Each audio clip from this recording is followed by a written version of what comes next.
তো hello guys, আসসালামু আলাইকুম। তো সকাল সকাল উঠে ব্রাশ করে আমি মুখ হাত পা ধুয়ে নিলাম, যেহেতু সেহরি করতে হবে। তো সেহরি করে আমি রেডি হয়ে গেলাম।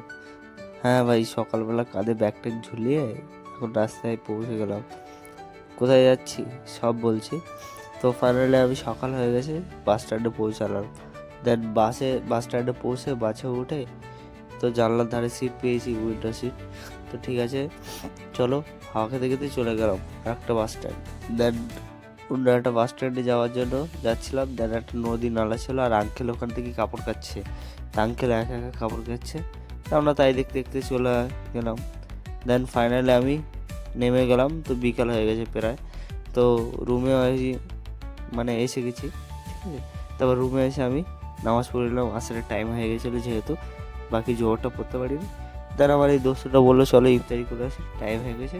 তো দোস্তর সঙ্গে চলে গেলাম ইফতারি করতে। তো আজকে ছিল মিনি ব্লগটা এই পর্যন্ত। ভিডিওটি ভালো লাগে থাকলে লাইক কমেন্ট সাবস্ক্রাইব করতে ভুলবেন না। তো আবার দেখা হবে নেক্সট ব্লগে। খোদা হাফেজ।